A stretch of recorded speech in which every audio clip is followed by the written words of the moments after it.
உங்களுடன் active B group C. இன்னைக்கு வந்து மாண்புமிகு மனிதன் எப்படி இருக்க வேணும்னு சொல்லி என் தங்கச்சிட்ட டிஸ்கஸ் பண்ண போறேன். சரி அக்கா சொல்லுங்க. சொல்றேன். இப்ப நீ ஒரு வெளி இடத்துக்கு போறேன்னா உட்காருமா சேரை வந்து இழுத்து போடக்கூடாது, அடுத்தவங்க டிஸ்டர்ப் ஆகக்கூடாது. ஸ்லோவா எடுத்துட்டு வந்து ஸ்லோவா வைக்கணும், சவுண்ட் இருக்காத மாதிரி எடுத்து வச்சுட்டு நம்ம உட்காரணும். அதே நம்ம இழுத்துட்டு அடுத்து நம்ம வந்து எழும்பி போறோம்னா அந்த சேர் தட்டி விட்டுட்டு போகக்கூடாது. மெதுவா யாருக்கும் டிஸ்டர்பன்ஸ் இல்லாம எழும்பி மெதுவா போய்க்கணும். அடுத்து இப்போ வந்து சாப்பாடுறதுக்கு கியூல வைக்கணும் தெரியும். அப்ப அந்த கியூவில் நிற்கும்போ அவங்களுக்கு தான் பசிக்கும், உனக்கு தான் பசிக்கும். அதனால நீ முன்ன போய் யாரக்கூடாது, ஏன்னா எல்லாருக்கும் ஒரே பசி தானே. அப்போ வந்து நீ வெயிட் பண்ணி சாப்பிடணும். சாப்பாடு உன் தேவைக்கு மட்டும் வாங்க. இனி உனக்கு வேணும்னா நீ போய் வாங்கிக்கோ. அது நேரம் உள்ளவங்க எல்லாம் ஒரு சோறு கீழே சிந்த மாட்டாங்க, சிந்தினால அந்த ஊசி போட்டு குத்தி கழுவி சாப்பிடுவாங்க. இப்போ நம்ம என்ன பண்றோம், கை எடுத்தோம்னா அங்க எங்கேயும் செதுருங்க. அப்படி வந்து பண்ணக்கூடாது. அடுத்து வந்து நம்ம வந்து சோறை வந்து கீழே வச்சு குனிஞ்சு சாப்பிடணும். அது இப்படி கையில எடுத்து இப்போ உள்ளவங்க போன் இங்க இருக்கும், அப்படி சாப்பிடக்கூடாது. சாப்பாடு நம்ம மரியாதை கொடுக்கணும். ஏன்னா அந்த உழவர்கள் வந்து அறுவடை பண்ணி எல்லாத்தையும் வராங்க. அதுக்காக உழவர்கள் வந்து ஒவ்வொரு நாளும் பராமரிச்சு பாதுகாப்புறது ரொம்ப கஷ்டம். நம்ம வந்து அரிசியை வாங்குறோம், சமைக்கிறோம், சாப்பிடுறோம், அது நம்மளுக்கு ஈஸியா இருக்குல்ல. அவங்க வந்து ஒவ்வொரு நாளும் உழவர்கள் எவ்வளவு கஷ்டப்படுறாங்கன்னு உங்களுக்கு இப்போ உள்ள ஜெனரேஷன்களுக்கு தெரியாது. நேரமே உள்ளவங்க எல்லாம் கஷ்டப்பட்டு அவங்களுக்கு கொஞ்சம் போலதான் கிடைக்கும். அது வந்து அவங்க குடும்பத்துல வந்து ஷேர் பண்ணி சாப்பிடுவாங்க. இவ்வளவு கிட்டுனாலும் அது கொஞ்சம் கொஞ்சமா பங்கு வச்சுதான் எல்லாரும் சாப்பிடுவாங்க. அதனாலதான் நம்ம வந்து இப்படி குனிஞ்சு அந்த சோறுக்கு மரியாதை கொடுக்குற மாதிரி அதை குனிஞ்சு நம்ம சாப்பிடணும். புரியுதா? இப்போ வந்து நீ வேஸ்ட்ன்னு சொல்லி காய்கறி நீங்க எல்லாம் இப்போ உள்ளது எல்லாரும் ஒதுக்கி வைப்பீங்க. அது இப்படி ஒதுக்கி வைக்க கூடாது. அதுதான் நம்மளோட உடம்புக்கு நல்ல ஹெல்த்தி கொடுக்கும். சரியா? அடுத்து வந்து அந்த உட்காந்து சாப்பிடும்போது என்னது பேசி மொபைல் பார்த்துட்டு அப்படி சாப்பிடும். மொபைல் பார்த்து நான் சொல்லியிருக்கேன், அந்த பேசி சாப்பிடக்கூடாது. ஏன்னா நம்ம பேசும்போது அதுக்கு ஒரு மரியாதை இல்லைங்க உணவுக்கு. அது பேசாம நம்ம மெதுவாக இருந்து சாப்பிடணும். இப்போ நம்ம ஒரு ஃபங்க்ஷனுக்கு போயிட்டு அடுத்து உட்காந்துருக்கோம்.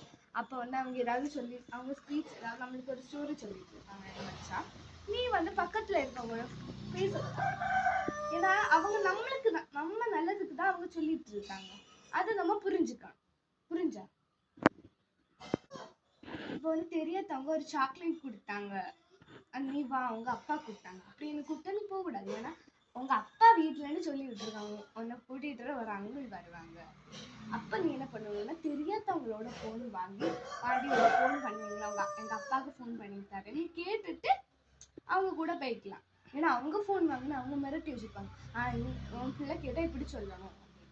அது வந்து என்ன பண்ணணும்னா வேற யார்ட்டும் போன் வாங்கி நீ கன்ஃபார்ம் பண்ணிட்டு தான் போகணும். அது சாக்லேட் தராங்க நல்லா இருக்குமே சாக்லேட் அப்படின்னு சொல்லி போகக்கூடாது.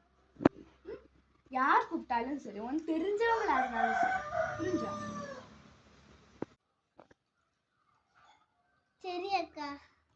அடுத்து நீ இப்போ வெளியில உன் பேரண்ட்ஸ் கூட போறேன்னா நீ பேரண்ட்ஸ் கூட மட்டும்தான் போகணும். ஏன்னா நீ சின்ன பிள்ளைல உனக்கு எங்க இது இருக்கு எது இங்க இருக்கு உனக்கு தெரியாது.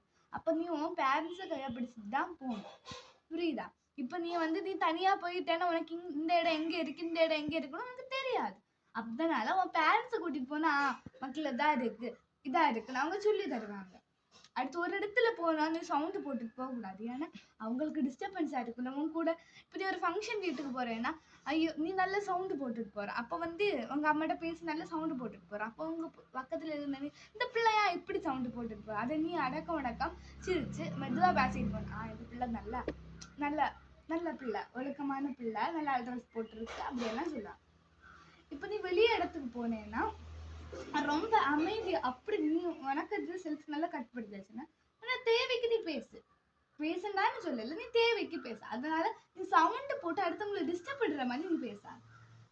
அதான் சொல்ல. சரியா? இப்போ வந்து நம்ம தாத்தா பாட்டி வந்து தண்ணி எடுக்க வர சொன்னா இப்ப எழுத்தவங்க சொல்லுவாங்க, இது நான் எடுத்துட்டு வர மாட்டேன், வேற நீங்க போய் எடுங்க, உங்களுக்கு கை கால் இருக்குல்ல, அப்படி சொல்ல விடாது. ஏன்னா அவங்க நம்மளுக்காக உழைச்சு அவங்க அப்படி ஆயிருக்காங்க. அப்ப நம்ம தண்ணி கேட்டு தண்ணிக்கு வந்து கோரி கொடுக்கணும். சரியா? இப்ப என் தங்கச்சிக்கு எப்படி அந்த ஹியூமன் பிஹேவியர் வந்து அவளுக்கு நான் புரிய வச்சிருக்கேன். இந்த வாய்ப்பினை வழங்கி குமரி அறிவியல் பேரவைக்கு என் மனமார்ந்த நன்றிகள்.